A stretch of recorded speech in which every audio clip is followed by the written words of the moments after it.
Irmãos, o tema que Deus me deu para trazer essa noite, o título da mensagem é A Fé, a Perseverança e a Glória.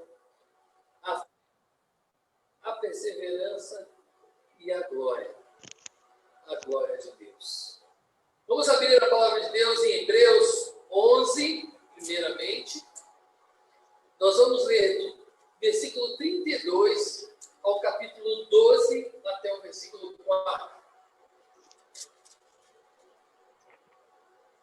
Hebreus 11, 32, até o capítulo 12, versículo 4.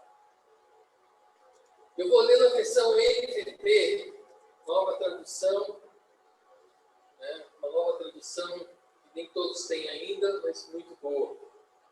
Diz o seguinte no texto: quanto mais precioso dizer, levaria muito tempo para falar sobre a fé que Gideão, Baraque, Sansão, Jefé, Davi, Samuel e os profetas tiveram.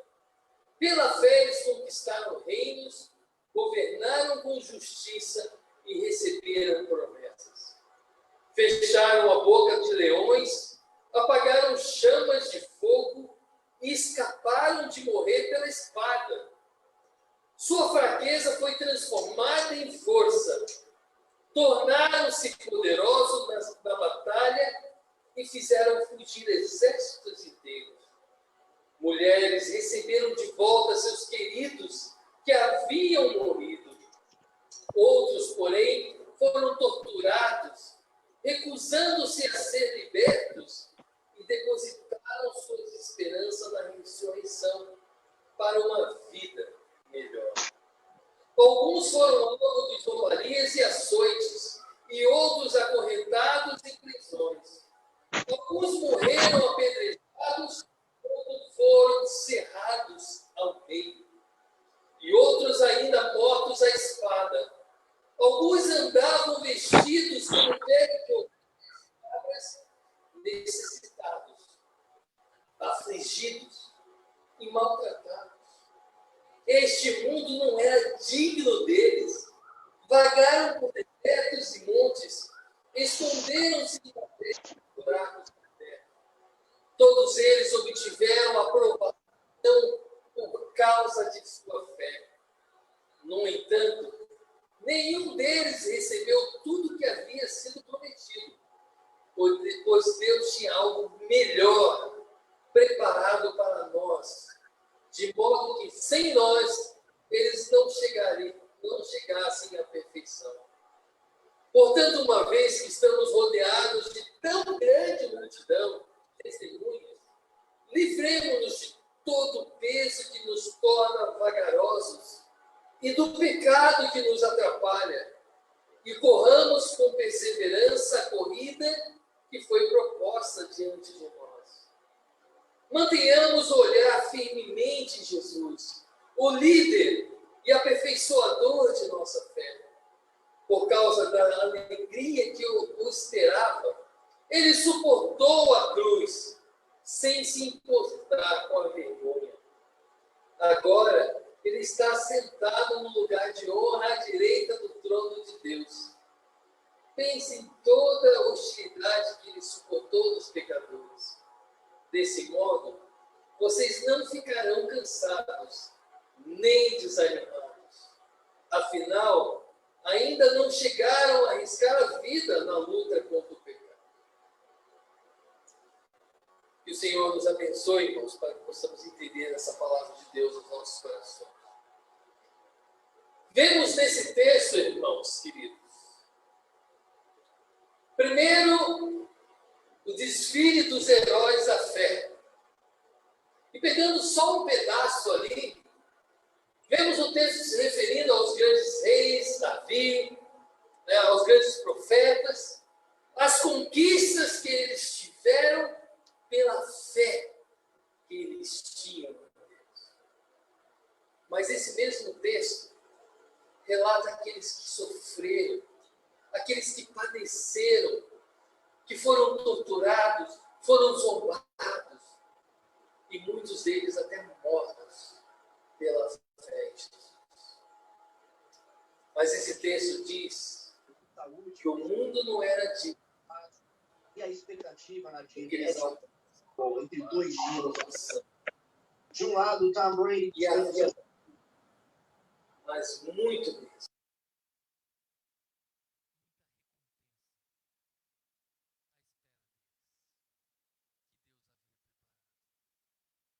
E a outra parte do texto nos chama a atenção. Mas antes de adentrar nessa parte, eu gostaria que os irmãos lembrassem do que estava acontecendo nessa época quando o autor Escreve a carta aos Hebreus. Essa carta aos Hebreus provavelmente foi escrita ao redor dos meados do ano 64 depois de Cristo. 64 depois de Cristo. Lembre-se, Jesus havia morrido com 33 anos. E esse no ano de 64, 63, já eram mais 33 anos após a morte do Senhor Jesus.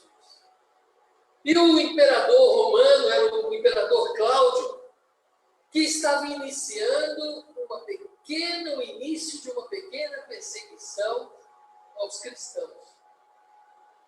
Um início de uma pequena perseguição aos cristãos.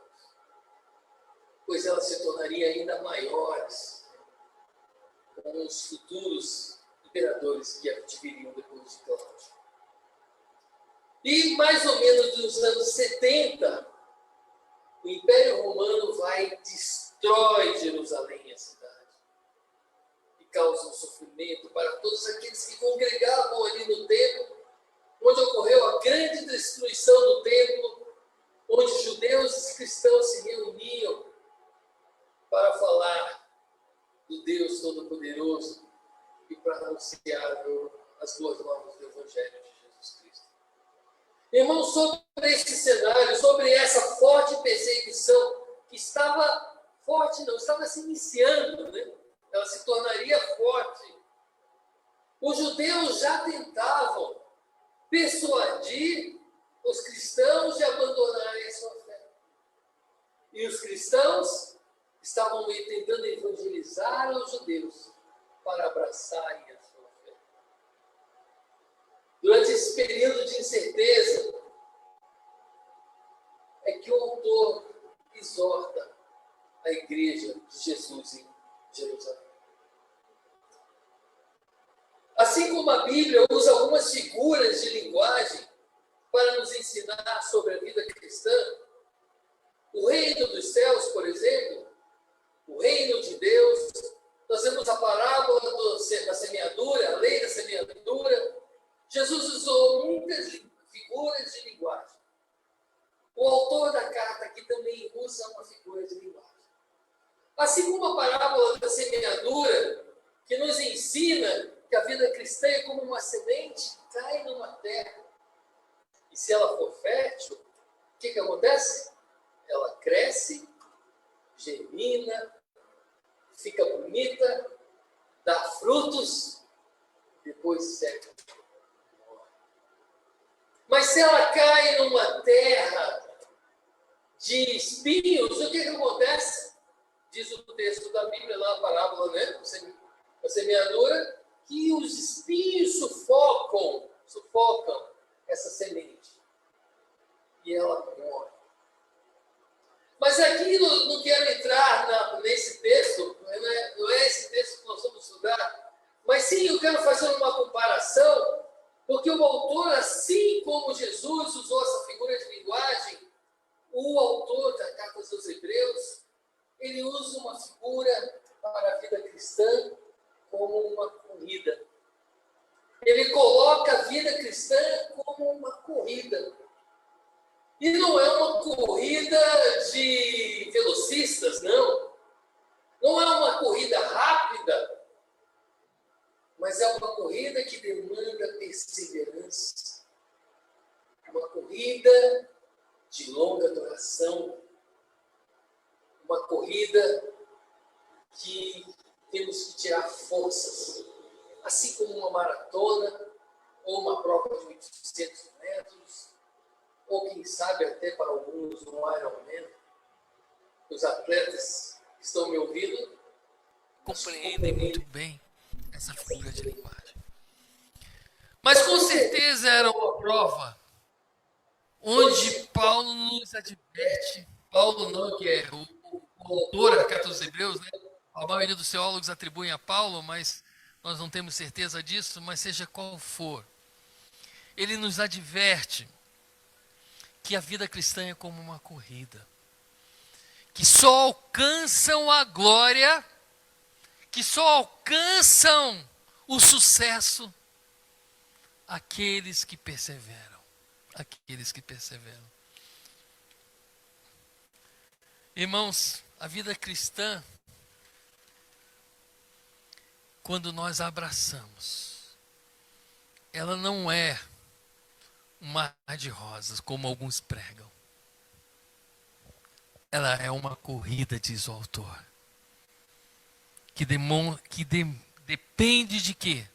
De força, depende de garra, depende de perseverança. E essa perseverança, essa garra, ela é alimentada pela fé em Cristo Jesus. Sem fé, jamais alcançaremos a vitória nessa corrida. A verdade é, irmãos, que nessa época onde o autor escreve, muitos cristãos, devido ao sofrimento, devido à perseguição, já estavam desanimados. Alguns já estavam deixando de se reunir com a igreja de Cristo. Alguns já haviam sucumbido ao pecado. Essa que é a verdade. Naquela situação, quando o imperador começa, muitos já estavam desanimados e muitos sucumbidos por uma vida de pecado. O autor, vendo essa situação, essa imagem, ele nos adverte a perseverar. O reino dos céus, as bênçãos de Deus, a paz de Jesus Cristo, não é tão fácil de se alcançar como alguns pregam, irmãos. Não é tão fácil. O reino dos céus não é para molengas. Não é para aqueles que desistem diante das dificuldades. Irmãos, o evangelho que é pregado aí, um evangelho onde totalmente deturpado, onde o homem é o centro e Deus é o Senhor, né? O homem é o centro e ele diz que Deus é Senhor. Inclusive, né, não vou citar o nome da igreja, fala Jesus Cristo é o Senhor. Mas na hora, quando você assiste o culto, o centro não é o Senhor, o centro é o homem. Porque se eu der, eu vou receber. Se eu fizer, eu vou receber. E parece que Deus é o quê? O meu servo. Eu esfrego a lâmpada e Ele vem me servir. Eu preciso apenas dar financeiramente, contribuir, e aí Deus resolve os meus problemas. Não é esse o evangelho bíblico, irmãos. Eu lembro de um amigo, e quando eu lembro da história desse amigo, eu lembro o que estava acontecendo aqui nessa época. Eu tinha um amigo chamado Arthur Júnior, e eu gostaria que, se ele estiver nos ouvindo, vai que ele está nos ouvindo hoje pela internet, eu não sei, ele entrasse em contato comigo. Mas esse era um grande amigo que eu admirava. Tinha uma voz lindíssima, um baixo que era aquela voz aveludada, cantava, tocava violão muito bem. E ele um pouco mais velho que eu, e eu me espelhava nele. Seminarista, aquele consagrado. E quando a gente tinha uma namorada, arrumava uma namorada, ele já vinha, e aí, vamos fazer uma serenata para ela? E aí ele juntava ele e alguns amigos, músicos e fazíamos aquela serenata juntos. É uma pessoa que eu tinha prazer em estar com ele. Nos retiros da igreja, então, fazíamos cada serenata lindas, né? Umas serenatas assim, que a gente passava horas cantando. Mas ele terminou o curso de bacharel em música sacra e resolveu se consagrar ainda mais. Eu vou fazer o curso para pastor agora de teologia. E quando ele entrou no curso de teologia, quando ele começou a ter a sua fé confrontada, quando ele começou a ver que o evangelho de Cristo é que nós temos que carregar a cruz e seguir, que a cruz é pesada. E quando Jesus disse, aquele que não negar seu pai e sua mãe por amor de mim, não é digno de mim.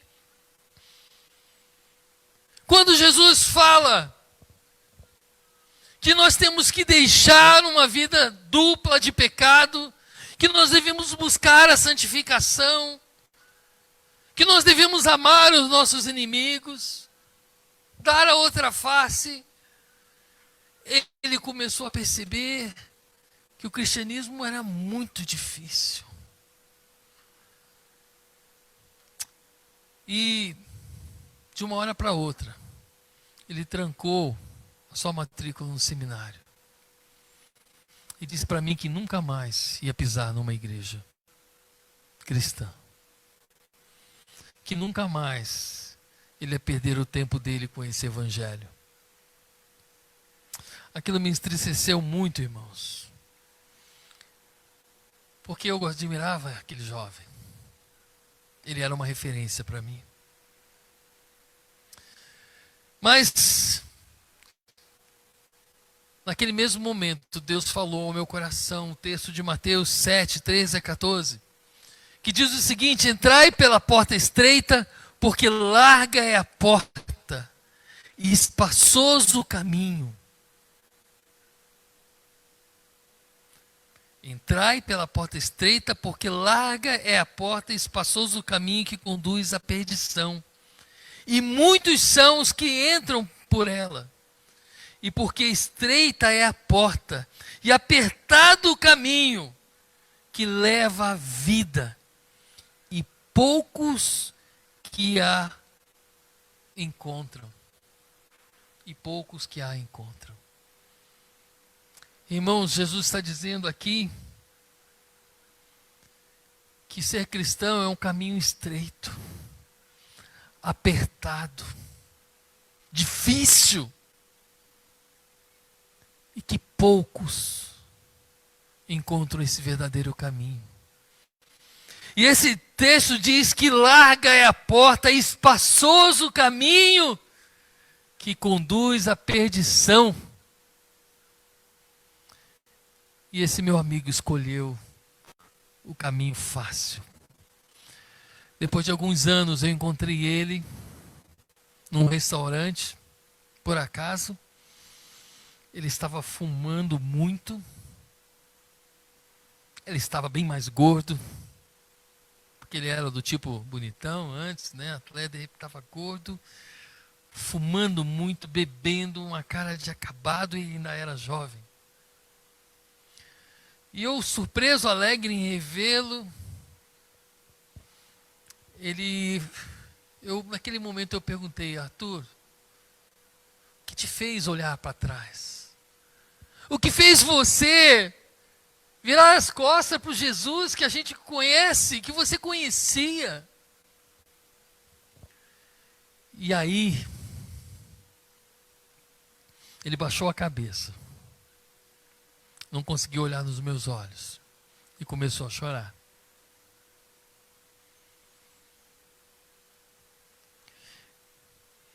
Ele disse para mim: eu perdi a fé.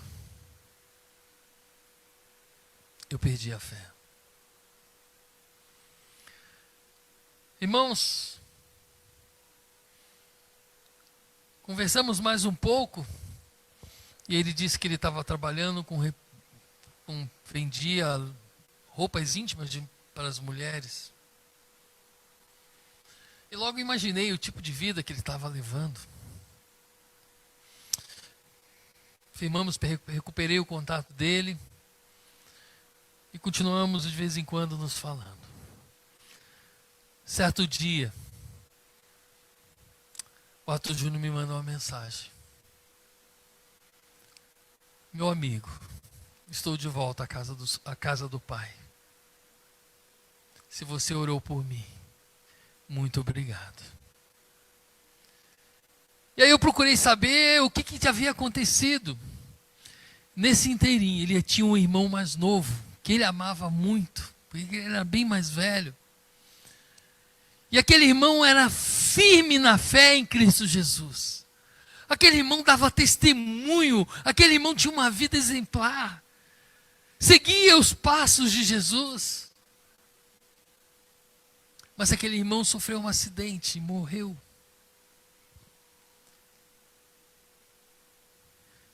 E o Arthur Júnior começou a se culpar, dizendo: Deus estava me punindo. Que Deus estava punindo a vida dele.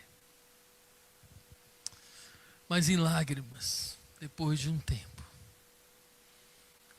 ele começou a lembrar de todas as vezes que o irmão dele evangelizava ele. Que todas as vezes o irmão trazia uma palavra de esperança, de amor de Jesus Cristo para ele. Ele começou a perceber que o maior desejo daquele irmão é que para que ele se voltasse a Jesus. E ele falou: só agora eu enxerguei isso. Só agora eu enxerguei o quanto Deus continuava me amando, mesmo quando eu virei as costas para Ele. Irmãos, essa música que nós cantamos, há momentos que na vida pensamos em olhar atrás. O Arthur Júnior olhou para trás. Mas Deus continuava olhando para ele. Deus continuava olhando para ele. Irmãos, esse texto nessa carta nos ensina algo muito importante. E a primeira coisa que ela salienta ali no texto, que é salientado pelo autor, é que nós temos que ter perseverança nesses momentos de tribulação. Nós temos que ter perseverança nesses momentos de dor e sofrimento que estamos enfrentando. E essa perseverança vem pela fé. E a fé vem pelo ouvir a palavra de Deus. Volto eu a falar Paulo, né, porque eu creio que foi Paulo que escreveu, mas o autor volta a nos exortar, mostrando o exemplo daqueles heróis da fé. Muitos tiveram vitórias, mas nem todos tiveram vitórias na terra. Que a maior vitória que eles haviam de receber seria a glória de Deus. Porque o caminho era estreito. E o autor ainda nos diz que, ele diz aqui no versículo 1, diz o seguinte: olha, portanto, uma vez que estamos rodeados de tão grande multidão de testemunha, livremo-nos de todo o peso que nos torna vagarosos e do pecado que nos atrapalha. Sabe quem é essa grande multidão de testemunhas? Aqueles homens que venceram pela fé. Aqueles homens que morreram também pela fé. Porque eles estão nos olhando para ver aonde vai dar o fruto do trabalho deles. Eles estão olhando para nós. E eles estão como uma multidão de testemunhas que estão dizendo: persevera, persevera, não olhe para trás. Mantenha sua fé, é possível. Olhe para nós. Mas também tem uma multidão de testemunhas que não são esses heróis da fé. São aqueles ainda que olham para nós para decidir se eles entram na corrida da fé ou não. São as testemunhas que estão olhando para nós, para vermos aonde a nossa fé vai nos levar. Aonde você vai alcançar, o que você vai alcançar. E dependendo da sua fé, meu irmão, da sua perseverança, essas pessoas vão decidir caminhar juntos com você. Essas pessoas vão decidir caminhar comigo e com você. Essas pessoas vão decidir escolher o caminho estreito, porque é o caminho que leva ao reino dos céus.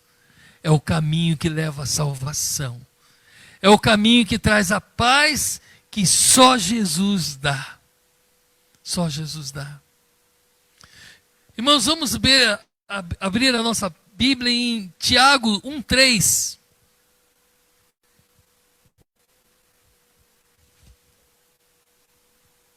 Um 3 diz o seguinte: se alguém de vocês precisar de... Tiago 1:3, isso. Se algum de vocês precisar de sabedoria, peça ao nosso Deus generoso e receberá. Ele não os repreenderá por pedirem, mas quando pedirem, façam-no com fé, sem vacilar. Pois aquele que duvida é como a onda do mar empurrada e agitada pelo vento.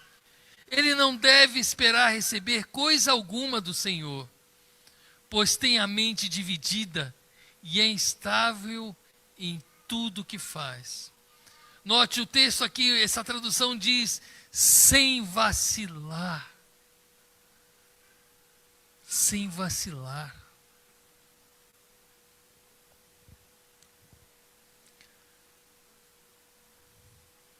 Irmãos, é o dono da sabedoria. Deus é quem nos dá sabedoria para enfrentar as dificuldades da vida. E sem fé em Deus não temos condição. Longe de Deus não temos condição de vencer este mundo. O caminho é largo. Ele é fácil.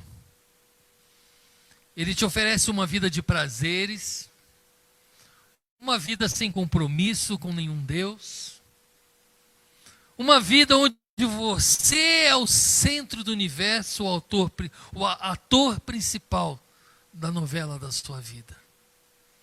E você vai dando cabeçada, você vai sofrendo as consequências dos seus erros, e você vai caminhando para o inferno, longe de Deus. Quando andamos com Deus, a fé em Deus nos dá sabedoria a vencer as dificuldades da vida, irmão.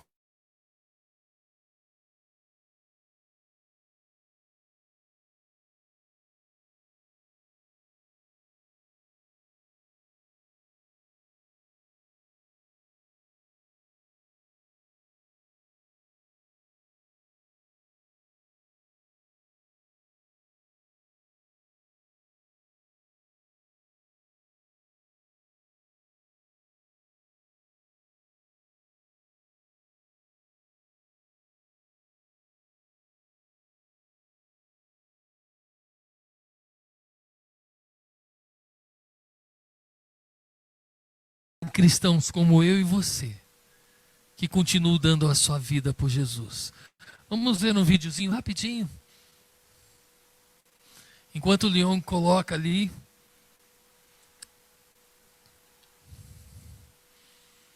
Eu queria que você pensasse em que tipo de cristão você é. Se você é daquele que tem olhado para trás. Se você é como aqueles que estavam nessa igreja de Jerusalém, desanimados com o início da perseguição. Se você é um daqueles que estão sendo sucumbido pelo pecado. O pecado apaga e anula a sua fé. E por causa do pecado, você não tem mais vontade de vir à igreja. Você não tem mais vontade de orar. Você não tem mais vontade de ler a palavra de Deus. Irmãos, olhem para a multidão de pessoas que estão ao seu redor. Como é que está aí, Leon? Ok? Pode passar então.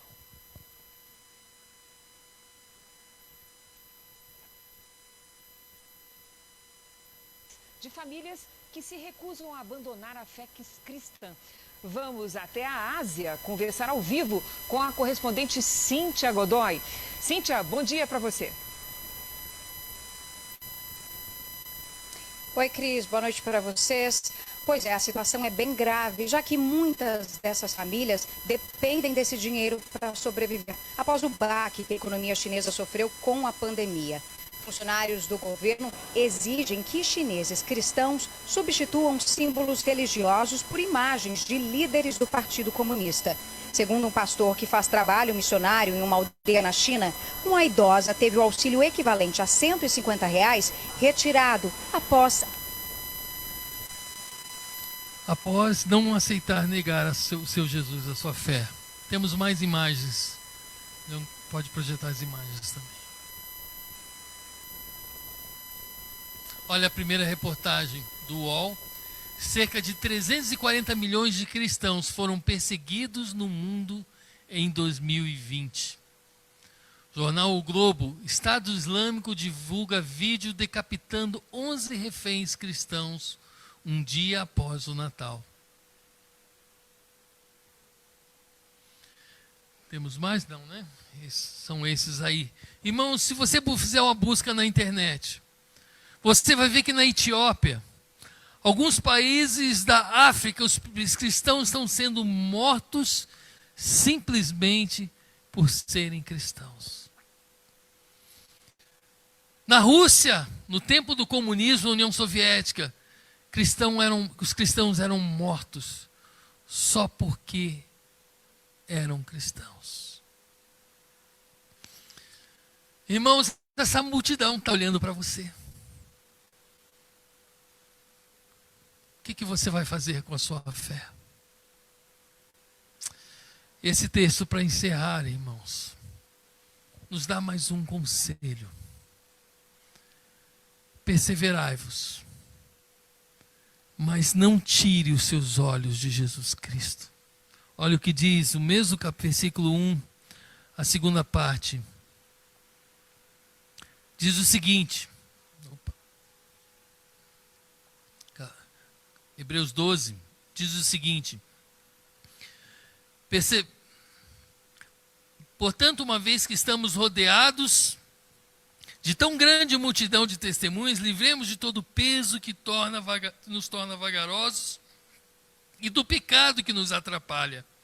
Corramos com perseverança a corrida que foi posta diante de nós. Mantenhamos o olhar firmes em Jesus, o líder, o aperfeiçoador da nossa fé. Por causa da alegria que ele esperava, está referindo a Jesus, ele suportou a cruz sem se importar com a vergonha. Agora ele está sentado no lugar de honra à direita do trono de Deus. Pense em toda a hostilidade que ele suportou dos pecados. Desse modo, vocês não ficarão cansados nem desanimados. Afinal, ainda não chegaram a arriscar a vida na luta contra o pecado. Irmãos, o autor nos ensina a não tirar os olhos de Jesus. Irmãos, tem muito crente, muito cristão que olha para trás. Sabe por quê? Porque quando ele olha para você, ele vê os seus pecados. Aí ele diz: ser crente que nem aquele lá? Ah, não, melhor eu olhar para trás. Tem muitas pessoas que desanimam do evangelho porque olham para um pastor, endeusam aquele pastor, colocam ele como sendo, o grande homem de Deus. E depois descobrem que ele é tão pecador quanto você. Depois vai descobrir que ele é apenas homem como você. aí se decepcionam com o Evangelho e com a igreja de Cristo. E nunca mais querem pisar numa igreja de Cristo. Por causa de um pastor, a qual ele mesmo endeusou, a qual ele mesmo não aprendeu a perdoar, a qual o pastor deu mau testemunho também. Irmãos, e tem muitos dos nossos cristãos que desistem da caminhada da fé porque sucumbem aos prazeres do mundo, aos pecados. E quando começam a pecar, começam a ter vergonha de participar do grupo de oração, começam a ter vergonha de vir à igreja, e começa a achar defeito em tudo. E põe como desculpa, arrumam desculpa para não vir à casa de Deus. E começam a olhar para trás, a sucumbir pelo peso do pecado. Irmãos, eu não sei como é que é a sua vida, a sua caminhada cristã. Se tem alguém nos ouvindo pela internet, pelo Zoom, e que desistiu do caminho do Senhor, e desistiu de trilhar o caminho que leva à salvação, eu queria convidar você agora a olhar só para Jesus. Eu quero convidar você a olhar só para Jesus e mais ninguém, e voltar à casa do Senhor, porque somos uma família em Cristo, um corpo de Cristo. A igreja nessa época já estava instituída por Jesus. E essa carta é destinada a essa igreja de Cristo. Igreja como a nossa, e muitas espalhadas na face da terra, que se mantêm fiéis ao verdadeiro evangelho, o evangelho do caminho estreito, o evangelho do caminho difícil, mas que a paz de Jesus Cristo faz valer a pena. Irmãos, na minha vida nem tudo foi tão fácil. Irmãos, eu nasci num lar pobre. Meu pai tinha 4 filhos, ganhava salário mínimo, estudava à noite, trabalhava, eu quase não via meu pai. Morava no subúrbio, no bairro de Acari, no Rio de Janeiro, para quem conhece. Um bairro muito pobre, numa meia água. E antes de ir para lá, eu morava ainda, quando nasci, numa meia água em Duque de Caxias. Uma região também muito pobre. Mas meu pai era um homem temente a Deus. A minha mãe era uma mulher temente a Deus. E eu via o sorriso nos lábios deles quando eles me levavam para a igreja. Eu via a felicidade deles em ir à igreja, em cantar louvores. Mesmo sendo pobre, havia paz no meu lar. O meu lar sempre foi um lar de paz, de harmonia, porque os meus pais plantaram a semente do Evangelho. Meus pais não tinham recursos, comíamos apenas o necessário naquela época. Porque naquela época, hoje já é difícil, naquela época era muito mais, irmão, sustentar 4 filhos. Mas sempre houve alegria, a alegria que Jesus trazia ao nosso lar. Quando eu cresci, quando eu fiz 18 anos, eu comecei a olhar para trás por causa do pecado que me assediava. E por um ano eu fiquei longe de Deus, eu sucumbi também. Mas não passei de um ano,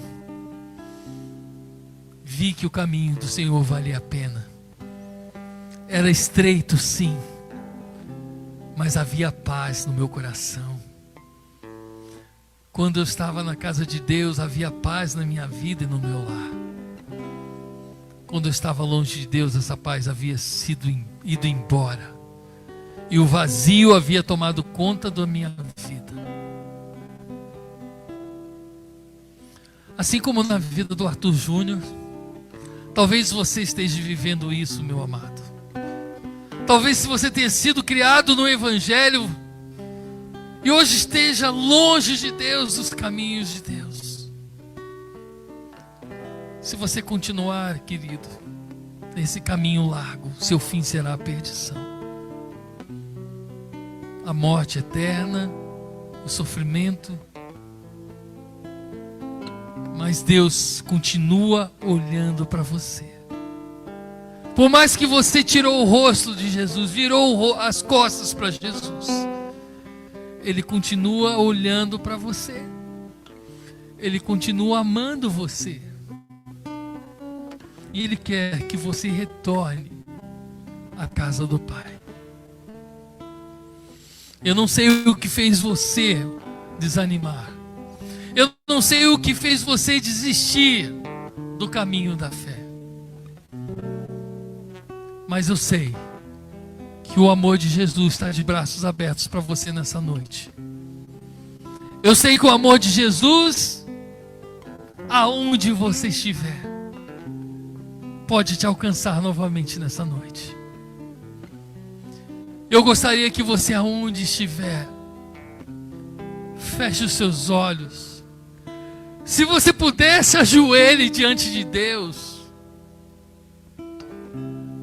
Peça perdão a Ele. Se diga: Senhor, eu pequei contra Ti. Eu jamais deveria ter olhado para trás. Eu jamais deveria ter abandonado o Senhor. Faça essa oração no seu coração, meu irmão. E volte para os braços de Jesus. Diga: Senhor Jesus, eu me entrego novamente ao Senhor. Diga: Senhor Jesus, a partir de hoje eu quero retornar à casa do Pai. A partir de hoje eu quero enfrentar com perseverança o caminho da fé.